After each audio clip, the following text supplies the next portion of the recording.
আসসালামু আলাইকুম প্রিয় দর্শক, আপনাদের সবাইকে সাদর আমন্ত্রণ জানাচ্ছি বাংলাভিউ লাইভে। আপনাদের সাথে আছে আমি হাসান মোহাম্মদ শামীম, ক্যামেরা আছেন আহমেদ শাহিন। প্রিয় দর্শক, আজকে বৃষ্টি ভেজা দিন এবং কয়েকদিন ধরেই সিলেটে বৃষ্টি হচ্ছে এবং এই বৃষ্টির কারণে কিন্তু সৃষ্ট বন্যার কারণে সিলেটের নিম্নাঞ্চলের যেসব মানুষজন আছেন, নিম্নাঞ্চলের বসতি যেসব এলাকার মানুষজন, তারা কিন্তু খুবই কষ্ট পাচ্ছেন এবং বৃষ্টি থামছেই না এবং সিলেটের নিম্নাঞ্চলগুলোতে পানি উঠে পড়েছে। শহরের রাস্তাঘাট, অনেকগুলো রাস্তাঘাট ডুবে গেছে।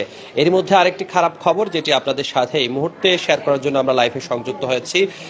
সিলেটের শহরতলির যে একটি জায়গা আছে এয়ারপোর্ট রোডস্থ, সেই এয়ারপোর্ট রোডস্থ এলাকা থেকে একটি বাসায় আসলে 6 জনকে ঘুমের ওষুধ মিশিয়ে বা একটি খাবারের সাথে মেডিসিন মিশিয়ে 6 জনকে প্রায় বলা চলে অচেতন করে একটি বাসাতে দুর্ধর্ষ চুরির ঘটনা ঘটেছে এবং সেই চুরির ঘটনায় আজকে কিন্তু 6 জন অসুস্থ হয়ে এই মুহূর্তে সিলেট ওসমানী মেডিকেল কলেজ হাসপাতালে এসে ভর্তি হয়েছেন।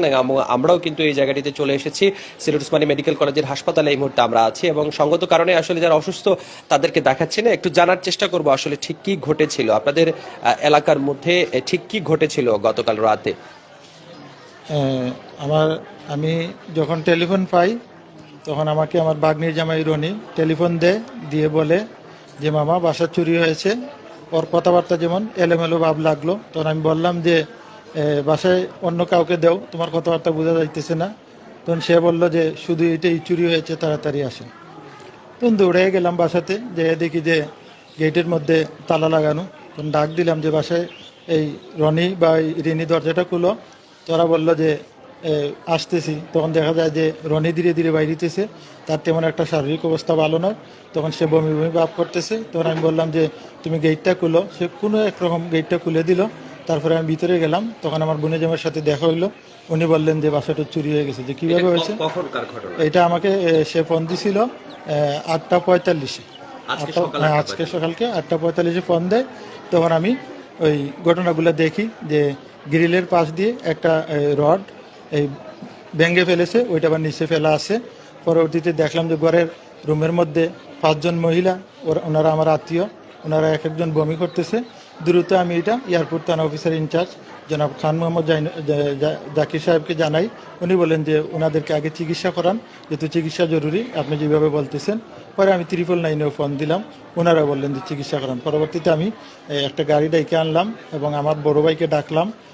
আর পরে আরও অন্য আত্মীয় স্বজনের সাথে যোগাযোগ করছি, ওনারাও আসেন। পরে ওনাদেরকে ওসমানী মেডিকেলে নিয়ে আসি। ওনারা এখন চিকিৎসাধীন আছেন। মোট 6 জন আহত হয়েছেন। ওনারা খুব অসুস্থ এবং মোটামুটি 3 জনের অবস্থা মোটামুটি ভালো, বাকি 3 জনের অবস্থা এখনও মানে খুব একটা তেমন ভালো না। চিকিৎসকরা বলছেন যে মোটামুটি ভালো হয়ে যাবে যদি ওদের ট্রিটমেন্ট হয়। কি চুরি হয়েছে আপনাদের বাসা থেকে, কি পরিমাণ ক্ষয়ক্ষতি হয়েছে? ওই একটা স্টিল আলমারি ভেঙে ভিতর থেকে প্রায় 1.5 লক্ষ টাকা নিছে। সেটা আমার দুলাই বলছেন যে এটা ওনার সেক্টরভাবে রাখা ছিল, ওনার বাড়িতে নিয়ে যাবেন, ওনার কাজ আছে। 1.5 লক্ষ টাকা আর 3টি মোবাইল সেট আর আপনার ওই কিছু ওই স্বর্ণ অলঙ্কার, এইগুলা সব মিলিয়ে প্রায় কয়েক লক্ষ টাকার ক্ষয়ক্ষতি হয়েছে। তো যারা এখানে এসেছেন, আসার পরে ডাক্তার আসলে ঠিক কি বলেছেন, তাদের অসুস্থতার কারণ কি, বা যেটা বলছিলেন যে রাতের খাওয়ার পরে ঠিক কখন তারা অসুস্থতা অনুভব করেন? হ্যাঁ, ওনারা জিজ্ঞাসা করছেন তাদেরকে, কেউ কেউ কিছু কথা বলতেছে যে কি হয়েছে। ওনারা বলতেছেন যে আমরা যখন রাত্রে খাবার খাইছি, খাবার খাওয়ার পরেই আমাদের শরীরটা খুব একটা অস্থির হয়ে গেছে। অস্থির অবস্থায় আমরা কীভাবে যে শুইছি সেটা আর আমরা বলতে পারি না। পরে এই পুরা ঘটনাটা আমার দুলাভাই বললেন যে উনি ফজরের নামাজে যখন উঠছেন তখন দেখছেন যে দরজা সবগুলোই খোলা। তখন উনি চিৎকার মারছেন। তখন চিৎকার মারার পরে দেখা যায় যে ওরা তো অসুস্থ, ওরা তো অজ্ঞান হয়ে গেছে। তাই পরে আমার যখন ডাকলেন রনিকে দিয়ে, ওই পরে আমি ওই চিকিৎসায় নিয়ে আসলাম। চিকিৎসক এখনও বলতেছেন যে মোটামুটি ওদেরকে টেস্ট করালে, ব্লাড টেস্টের পরে তারপরে জানা যাবে যে আসলে কি ছিল এটা। তখন ওনারা বলছেন যে আমরা জানাবো রিপোর্টটা আসলে। আপনাদের বাসাটা হচ্ছে বর্ষালাতে হাউজিং, আহমেদ হাউজিং? হ্যাঁ, এটা না, এটা আমার বোনের বাসা। উনি থাকেন, আমার বাসা হইলে বর্ষালা বাইপাস পয়েন্টে, আর উনি থাকেন ওইখানে বাসা ভাড়া নিয়ে। উনি থাকেন ওনার পরিবার নিয়ে। এখানে কি কোনো ক্লোজ সার্কিট ক্যামেরা ছিল? না, আশপাশে কোনো ক্যামেরা নেই। হাউজিংয়ের যদিও আশপাশে ঘর বাড়ি আছে, ওই বাসাটা একটু নির্জনের মতো, আর ওনারাই থাকেন শুধু ওই বাসাতেই। এ ব্যাপারে কি কোনো থানায় মামলা হওয়ার প্রক্রিয়া আছে কিনা? হ্যাঁ, অবশ্যই আমরা মামলা করব।